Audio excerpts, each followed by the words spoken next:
Hi and welcome to the Geek Legion of Doom, and welcome to a different kind of video. What I'm going to be doing here is looking at my top 20 picks for Marvel Blu-ray and DVD movies that I actually don't own. So I've done a few videos previously sort of showing my collection of Marvel limited edition Blu-rays and DVDs, box sets, stuff like that. And I've got a fairly extensive collection, but there are a lot of items that I still don't have. So what I've decided to do is show a video of the stuff I don't have, and you might find some stuff here if you're a fan of the Marvel films that you may not have even know existed. Now what I am going to do, I'm going to stay away from the kind of the newer releases. So I'm actually doing this video in September 2014, so we've just had the Amazing Spider-Man 2 and the Captain America Winter Soldier movies come out. So there's obviously a lot to collect on them that I don't have. So I'm going to stay away from those ones and just kind of talk about films that are maybe a little bit older. And these are in no particular order. So this is just the kind of my sort of top 20 picks of stuff that is already out and has been out for at least sort of 6 months or so. Anyway, let's get started. So the first one I'm going to talk about is the Spider-Man 3 Blu-ray Steelbook, which is a Canadian release. Now, I've actually got the first two, and this one, to be fair, is relatively easy to get hold of. It's just that I haven't got round to getting it yet, because there's other stuff that I just would rather get instead of it. Because the Steelbook itself is quite boring, as you can sort of see here, but one of those things I will get at one point. Next up, we actually have a, not exactly a steelbook, it's actually a metal case of the X-Men Origins Wolverine film. This is actually an Australian release. So it comes with a kind of the regular Amaray case, but it's sort of housed in this sort of metal slip cover almost. It can kind of be confused for a steelbook if you look at it in a picture like this, but it's not actually a steelbook. Next up, we actually have the kind of same sort of thing. It's once again, it's an Australian release, but this time it's for the Iron Man movie, the original Iron Man movie. And this, it once again, is a steel slipcase rather than a steel book, so to speak. And once again, I think people maybe get confused and sometimes get this thinking it's actually the steelbook whilst it isn't. But it's actually probably a little bit rarer than the kind of the steelbook with the same sort of image on there. You don't see it as much. And the steel case, as far as I know, is actually limited to just Australia. Now, next up, we have a once again a kind of steel case. This one's actually an American one, and it was limited to the retailer Target. And this was the kind of the X-Men Last Stand, or X-Men 3. And this basically came with this kind of metal case, and I think it came with some trading cards and a comic as well. Now, this tends to crop up fairly often, but quite often it won't have the things like the trading cards in there and stuff like that. Now, there is actually, I think, another version of this, and actually an Australian case as well, but it's a slightly different design. But this is the American one. Next up is a Spider-Man 3 release. I think it's a DVD release, and basically this is kind of shrink wrapped with a T-shirt. And you know, don't see it all that often. This is actually an American release once again, so I assume it's some kind of retailer exclusive. And yeah, it's kind of quite nice. I've only ever seen it pop up a few times, so it's reasonably rare. But obviously, Spider-Man 3 not the kind of most favourite film of most people, so it kind of maybe isn't the most popular movie to collect stuff from. Sticking with Spider-Man, now Japan have got quite an interesting little box set here, and this actually is the trilogy of the kind of the Raimi films. And you've got the obviously the 3 movies, but what you actually get is quite a large box set, and you actually get 2 busts. And you get the obviously the standard kind of Spider-Man statue, and you actually get the Spider-Man in the kind of in the black suit, the symbiote suit from Spider-Man 3.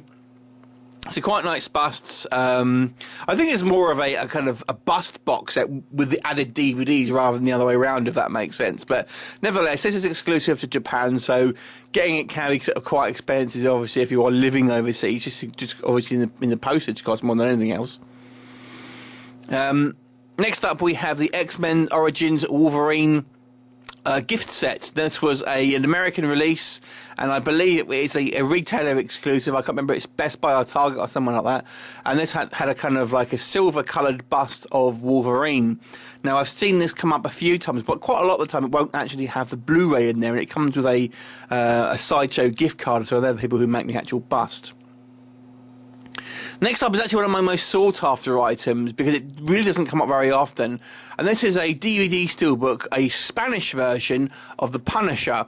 Now there's a couple of sort of DVD steelbooks that you can already get from the 2004 Thomas Jane Punisher, and I think that there's a German one and a Dutch one, I believe. Anyway, this is the Spanish one, and you'll kind of see the sort of Spanish version of the title there, El Castisco or something, can't speak Spanish. So it's quite a cool looking steelbook, I have to say, and there's a real bugger to get. I've only ever seen it come up once on eBay, and they wouldn't send it overseas, so I couldn't get it. So it was a pain to get, and it's on the Amazon site, but it's always out of stock. So this one is a real pain to get. Next up is the German Fantastic Four 1 and 2 Blu-ray steelbook. This is fairly easy to get hold of, to be fair, and it goes for around £30 to £40. I'm not a huge fan of collecting kind of collections of films, even though there's only 2 of them in the Fantastic Four series. So it's kind of one of these ones where I'm not overly fussed about getting. If I'm a complete and I haven't got anything else to get, I'll pick this one up at some point, but you know, it's one of those things where I think, oh, I should get it really at some point. Next up we have the Blade 2 Japanese steelbook. Now you can I've actually got a Blade 2 steelbook, but I believe it's a European one. The Japanese one actually has this kind of red finish, which is different from the European version. You can actually get a Blade 1 steelbook, but that looks near enough identical to the European version, so I'm not as fussed with that one, to be honest. But the Blade 2 one, for me, because it looks a little bit different from the European version, I have to say I prefer that one. So next up we have the Amazing Spider-Man Enemy Box.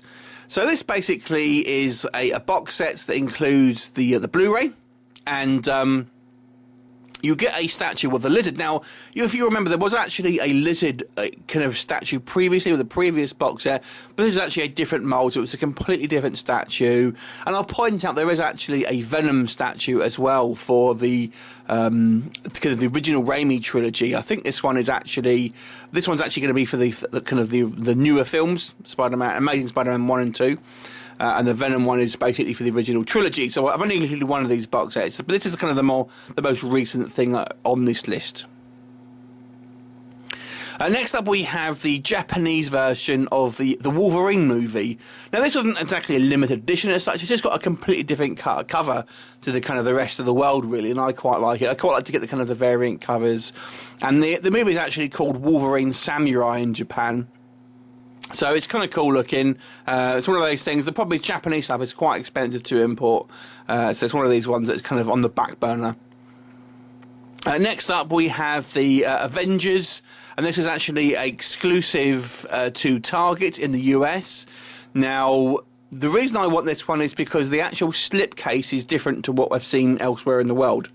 And that's really the only reason. It actually comes with the kind of the extra disc, which has these documentary, which is on some versions. But the real reason I want this one is really for the slipcase, the actual cover, because, like I say, the actual art on here is different. You actually get to see sort of Hawkeye and Black Widow on this particular sleeve.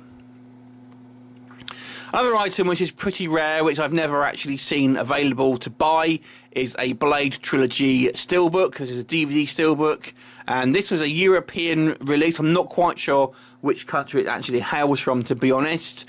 This one I actually only discovered relatively recently, so it's kind of one of these things I thought, oh, I actually haven't seen it before, and here it is. And so I will now be looking out for. There seems to be a lot of these kind of Blade Trilogy sort of limited editions. I've actually got a couple already, but this one is a steelbook, and I'll be on the hunt for that one. Next up, we have the media-marked Blu-ray of the original Iron Man movie.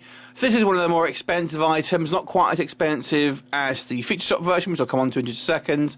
But this is kind of the German version, if you like, of the Blu-ray for the original Iron Man film. It goes free. You can get it around sort of £50, £60. So it's still reasonable. It's not mega expensive, but it is getting up there, basically. Next up, we have the Japanese. It's got the Amazing box, I believe, and this is for the Amazing Spider-Man, and it's kind of similar to the American box set that sort of came out with the added bonus that you actually get a quite cool looking, I have to say, t-shirt with it. Now, I mentioned the lizard statue previously. This actually contains the kind of that particular statue. You get a few other bits as well. You get a film cell and a comic and everything as well with it. But it's kind of cool, but it's because it's so similar to the American box set with really just a kind of few extra items. It's one of these things where if you want it, you have to pay a lot of money for it, and it's kind of like, oh, I don't know. There's just other stuff I'd rather buy. So moving on to, I guess, the big one, and this is the, as I've mentioned, the Future Shop Blu-ray of the Iron Man. This is probably going to be one of the most expensive things you can buy on kind of the Marvel's front, and this goes for probably around £150 at the cheapest. You know, so it's expensive. I've seen it for a lot more than that. It's one of these things where I have to say I was never really ever intending to buy this because it's just so expensive, and I actually don't think the design is all that interesting, to be honest. And I've got the DVD with exactly the same sleeve, so getting, you know, paying a couple of £100 just to have the Blu-ray, I don't know, it's just one of those things where I feel like I have to get it in a way, but I'm really kind of, I'd rather spend the money on other stuff and get stuff that I kind of want more, if that makes sense. We'll see. If I ever see it on a kind of cheap, I might get it. I saw actually on eBay once the Canadian, or this one, and the German one in one sort of bid, one sort of auction, and it went for about £250. So it isn't bad value. Well, kind of in a way, because that does go for a lot more than that, even just the one on its own there. Anyway, staying with Iron Man, Germany actually has the Iron Man 2 Blu-ray Steelbook with this particular cover on it. I've actually got the DVD version Steelbook of this, but I've not got the Blu-ray. So the Blu-ray is going to be on the kind of on the wish list at some point. Doesn't go for too much money. That's why it's one of those ones where I've just got to get around to picking it up. Staying with Iron Man, this one is a French release with a kind of a different sort of colour scheme really on the Iron Man. I think it's actually a digibook, this one, to be honest. So it's kind of quite cool. I quite like the kind of the colour scheme here. It kind of is more the kind of the Mark II colour scheme. So it's quite nice. This is, I could say, a French release. And then finally we have another Japanese box set. And this one, obviously, once again, we have the original Iron Man. And this one comes with a statue of the man himself. However, don't be fooled. The statue is actually very small, despite what it looks like it might be quite a big statue. It isn't. It's a very, very small statue. And, you know, it's again, this is quite an expensive one to import because it comes from Japan, so they're always, you know, a lot more money. Anyway, that is my top 20 list of kind of films that have been available for a little while now that are kind of collectible stuff that I actually don't own. Have you got any of these, or any of these a complete surprise to you that you never knew existed? And let me know what you think. Leave me a comment, and I will look forward to seeing you next time. Bye for now.